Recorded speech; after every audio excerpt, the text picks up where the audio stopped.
esta diferencia entre, digamos, que el Congreso de la República sea el encargado de elegir a magistrados del Tribunal Constitucional, al defensor del pueblo, ¿cómo se diferencia entonces cuando hay una votación que claramente es política, porque se realiza, digamos, ¿no? En lo que es, pues, justamente un ejemplo, ¿no? El símbolo de lo político, del debate político, el Congreso de la República. Entonces, cuando efectivamente hay una chilla innecesaria, como por ejemplo cuando se eligieron a magistrados del TC en la última, y cuando finalmente se convierte en una repartija, como se dio en el 2013, exactamente hace 10 años, lo revisábamos con nuestro productor José, hace 10 años exactamente, esa famosa repartija que, claro, significó que cada partido se agarraba, o los partidos principales se agarraban un puesto de los que se eligieron en ese momento. Ahora, ¿cuál ha sido finalmente la repartija? Simplemente dejar de lado a personas que estaban más capacitadas y que Josué Gutiérrez, el que estaba menos capacitado, el que no tiene ningún pergamino para ser defensor del pueblo, pero vaya, llegó al Congreso de la República, y yo creo que eso justamente, viendo el Congreso hoy, es el mejor ejemplo de que esta persona jamás debió ser llegado defensor del pueblo, porque es cierto, la gente se puede equivocar en su elección, pero se supone que al Congreso debería estar gente preparada, un sistema, y debería primar la meritocracia. Al menos eso dice la forma como debería ser elegido el defensor del pueblo. Y al que han elegido no tiene, repito, ningún pergamino, es abogado de Vladimir Cerrón, ha estado vinculado al partido de Ollantaytamala. Uno me diría, pero eso finalmente no es, ¿no?, esa condición únicamente para quitarle el crédito de que haya sido elegido defensor del pueblo. Bueno, esto viene a colación porque antaño también, cada vez que una persona había o tenía algún tipo de cercanía con Fuerza Popular, inmediatamente había un grupo político, social, de medios que lo descartaba. Es fujimontesista, es naranja, ¿no?, está vendido, etcétera, etcétera. Ahora llegamos a la misma situación. Hay un odio, ¿no?, irracional contra esto que se denomina caviar. Entonces, ayer un congresista tuvo la desfachatez de decir en un medio de comunicación que, bueno, la justificación para elegir a Josué Gutiérrez era que no era caviar. Y así he visto también algunas personas comentando en redes sociales, periodistas, etcétera. O sea, ya hemos llegado a un nivel de estupidización absoluta, que en nombre de no elegir a un sector de personas que te cae mal poniéndole, repito, como le ponían también el mote a cada persona que tenía una cercanía al fujimorismo. Pasó con Walter Gutiérrez. Yo no soy... no quedé satisfecho con su función en la Defensoría, me pareció que le faltó más punche, pero cuando llegó era exactamente lo mismo, desacreditarlo por ese tema. Ahora hemos llegado a nombrar a una persona porque se supone que no es, no, caviar, o sea, hasta las patas. ¿Cuál es la historia un poquito de Josué Gutiérrez? Lo último, fue abogado de Vladimir Cerrón. Me acuerdo que tuve una discusión con él durante la campaña electoral.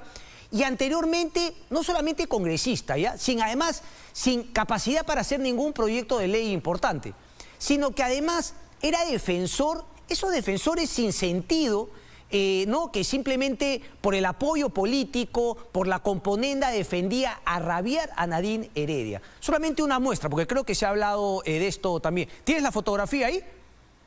No, la fotografía. Solamente para que recordemos un poco, o sea... Y ojo que esta es la que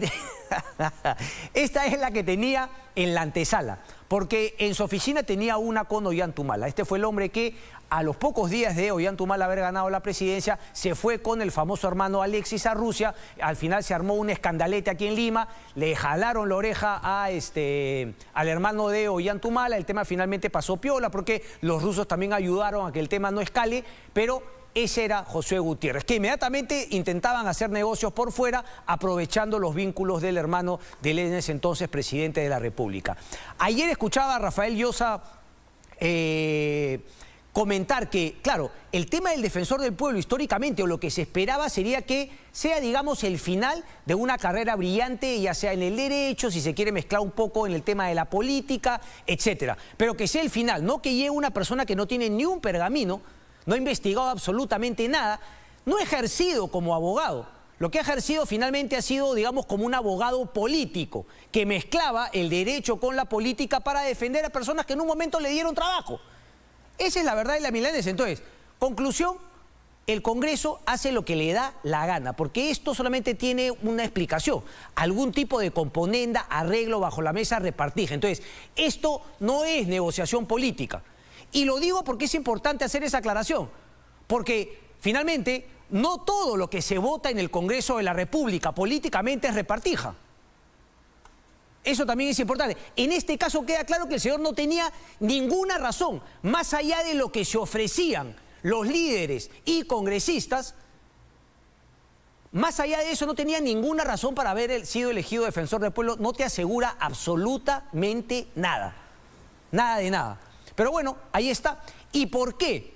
Se decía en un momento que esto tenía que ver, primero porque fue los votos de Fuerza Popular los que sorprendentemente primero dijeron, bueno, vamos a dejar en libertad a todos nuestros congresistas. El voto en bloque masivo claramente muestra que eso era una mentira absoluta, ¿ok? Que la manera como votaron estaba arreglada al interior de Fuerza Popular. ¿Qué va a recibir Fuerza Popular a cambio? Ahorita voy con la votación. Porque repito, hasta cuando Fuerza Popular ha dicho que han decidido votar, han hecho una votación interna y en bloque, nunca faltaba un rebelde, creo que era Tania Ramírez, ¿no? De la que siempre se quejaba la rebelde, entonces votaba. Aquí ni siquiera Tania Ramírez.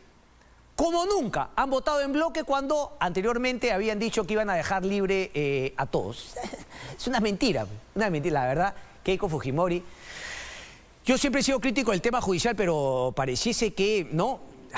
Dios mío, a veces merece un castigo así tipo el tema de la cárcel, no por los temas jurídicos que finalmente José Domingo Pérez no le puede, sino simplemente para no hacerle tanto daño a la política.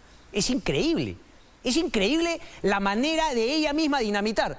Y claro, está la fotografía que claramente muestra a Nano Guerra García y, ¿cómo se llama? Perdón, Miki Torres, en una reunión previa con Josué Gutiérrez. Se dijo que lo que iban a recibir a cambio era la posibilidad de que Delia Muñoz sea magistrada del Tribunal Constitucional, porque recuerden que hay un puesto que finalmente está vacante y que tiene que ser completado. Falta uno, ¿ok? Porque a uno ya le venció el plazo. Afortunadamente, Delia Muñoz, que curiosamente había sido candidata de Fuerza Popular, pero claro, parece que no se sintieron, ¿no?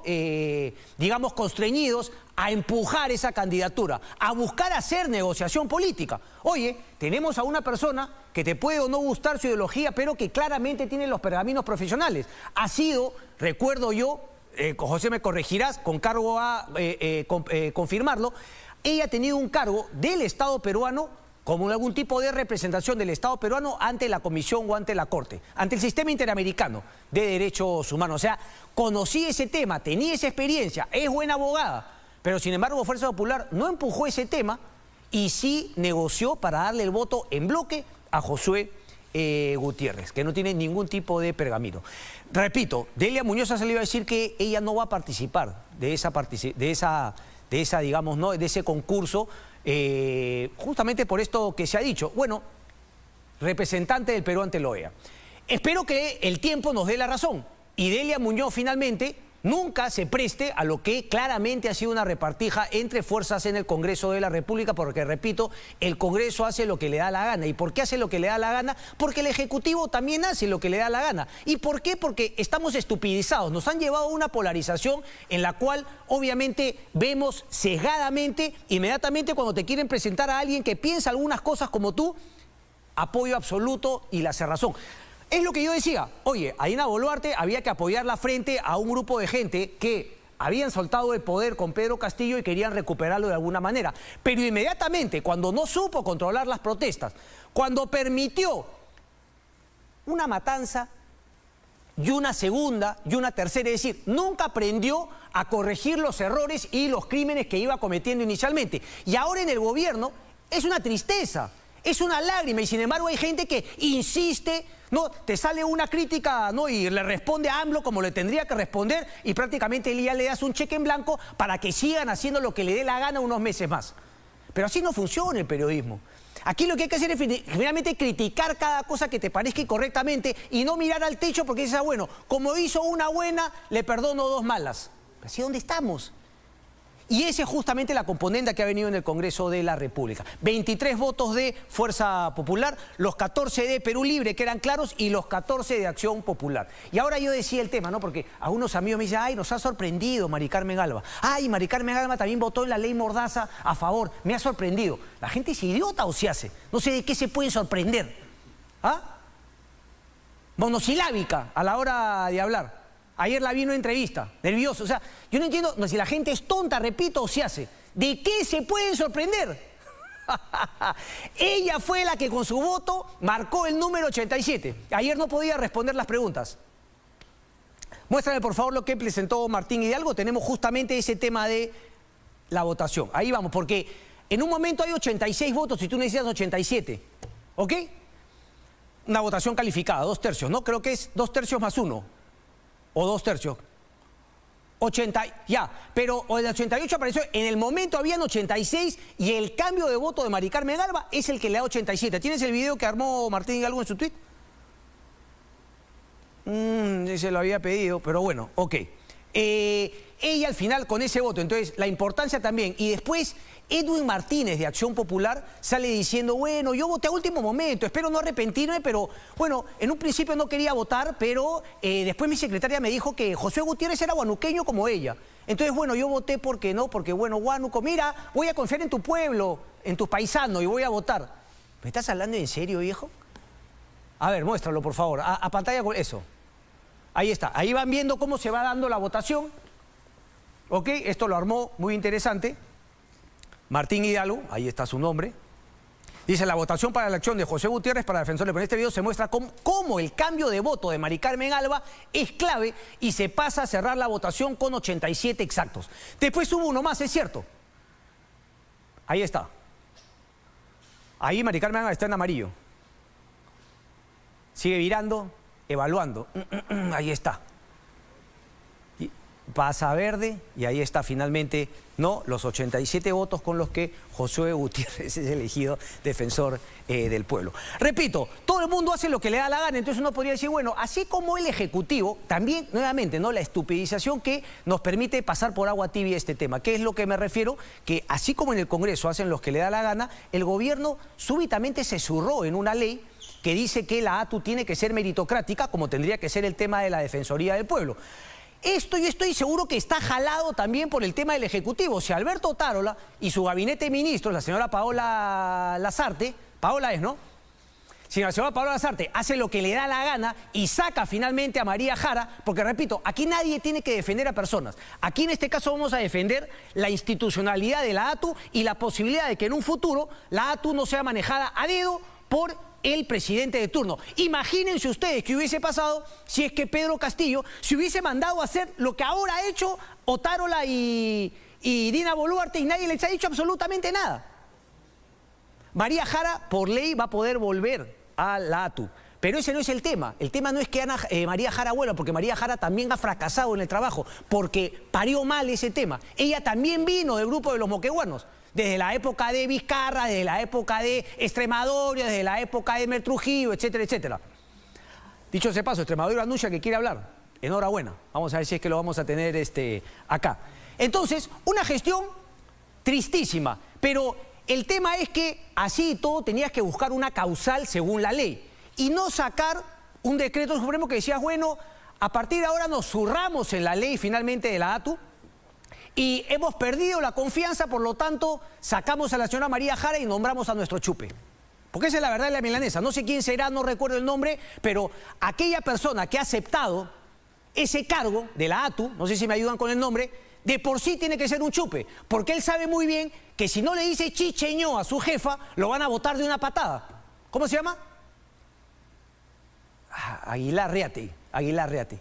Hay que tener poco, ¿no? Poco amor propio para, justamente, viendo lo que le ha pasado y cómo se han zurrado en todas las normas del ATU, el hombre finalmente ha aceptado y se ha puesto ahí, sí, señor Paola, sí, señor Alberto Tarla. Qué poco coraje, ¿no? Pero bueno, desgraciadamente, pues no es un tema que veamos mucho en nuestro país. Quiero volver ahora... espera, ahorita voy a volver a los niños, pero quiero terminar con el tema de la ATU, porque repito, la institución se la han zurrado, ahora cada ministro, como Juan Silva, por ejemplo, en su momento, o el que venga después, le da una patada al que viene el tema de la ATU y pone a su amigo, hace pactos colectiveros, etcétera. Entonces, ¿qué vendrá? Y nuevamente la pregunta, el Congreso de la República tendría que haber hecho fiscalización al Ejecutivo y decirle, ¿tú estás loco? ¿Tú estás mal de la cabeza? ¿Cómo vas a sacar un decreto supremo? Yo te voy a fiscalizar. Pero el Congreso no quiere eso. ¿No será que en el Congreso, que desde el 2021 que han sido elegidos, querían apoyar a los colectiveros? ¿Por qué? Porque en los colectiveros hay votos, hay plata, hay negocio. Entonces, eso también puede ser votos para estos partidos o estos remedios de partidos políticos que tenemos en el Congreso. No son bancadas. Quítale la CA, quítale la K. Son bandas congresales en el Parlamento Nacional. Y lo peor de la señora Paola Lasarte es que Paola Lasarte fue parte del fracaso de María Jara en la ATU. Porque ella, muéstrame por favor rapidito el CV y terminamos con los 4 chicos. Ahí está, lo tengo acá atrás, lo tengo acá adelante. Dice, ministra de Transportes y Comunicaciones, hoy día, Paola Lasarte. ¿Ok? Antes de eso, de enero de 2022, ha sido profesora, sigue siendo profesora. Eso lo permite la ley, entiendo. Pero 1 año y 10 meses, hasta diciembre del 2022, cuando deja ese cargo y pasa al Ministerio de Transportes y Comunicaciones, trabajó con la ATU, trabajó con María Jara. Ahí no denunció nada, ahí no renunció y dijo, ¿sabes qué? La ATU es un fracaso. No, si ahí le pagaban su sueldo. Ahí le pagaba su sueldo la ATU y ahí se quedaba calladita. Entonces, ¿qué intereses hay ahora para que Paola Lasarte haya hecho que Alberto Otárola le compre el tema? Porque tengo entendido que Alberto Otárola y Dina Boluarte, como están preocupados en que no los metan presos más adelante, le dejan hacer. No saben nada de la carretera central, no saben nada del Vía Santa Rosa, están en otra. Porque Alberto Otárola se cree un halcón, ¿no? Un halcón israelí, un duro, y finalmente no pasa. No adjetivemos, me dice José, no vamos a adjetivar. Pero un pajarito, pues, pío pío. Un pajarito pío pío que se cree halcón. Pero quería volver a Paola Lasarte. Ponme el cuadro, por favor, una vez más. Entonces, ha trabajado en ATU. Y ahí después nuevamente vemos que ha trabajado en el Ministerio de Transportes y Comunicaciones y que ha llegado... Baja, por favor. Ahí está. Ministerio de Transportes y Comunicaciones del 2020 al 2021. ¿Ok? Gobierno de... ahí hay una parte del gobierno de Vizcarra y luego de parte de Merino. Antes del 2020 al 2021 asesora del despacho ministerial, ya sea con Extremadura o ya sea con Elmer Trujillo, en fin. Ahí están los moqueguanos. Así que enhorabuena que Extremadura quiera hablar. Lo que estoy pensando es si es que le tengo que dar cabida a él. Yo quiero hablar con la ministra.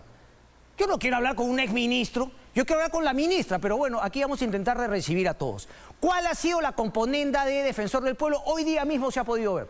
Porque por lo menos ya se empezaron a devolver los favores. Y uno de ellos ha sido salvarle el pellejo a los 4 niños. Los 4 niños que habían pedido la Fiscalía investigarlos, que les había abierto proceso, tenían que pasar por esta votación para que el tema continúe en la Fiscalía. Y finalmente, claramente, ¿de quién era el candidato José Gutiérrez? De Perú Libre, de Vladimir Cerrón. ¿Con qué votos mayoritariamente ha logrado salvarse los niños? Con los votos de Vladimir Cerrón y con los votos de otros grupos de izquierda que también apoyaron a José Gutiérrez. Ahí está. Y el fujimorismo, como es su estilo, ¿no? Porque es blandengue, ¿no? Melifluo, es una malagua infecta que no sabe qué hacer. Entonces aquí dice, bueno, aquí yo sí voy a votar contra los niños. Porque no saben dónde están parados, porque lo único son mercas, como dice Pablo Secada. Claramente son mercas. Y el tema, la verdad, a ver si es que Galarreta se anima finalmente a hablar. Ojalá me calle la boca y venga aquí el domingo y diga, mira, Cristian, el tema ha sido esto y esto. Pero lo que parece claramente, mercas hasta el fin. Coqui González y los deportes. El bloque deportivo de la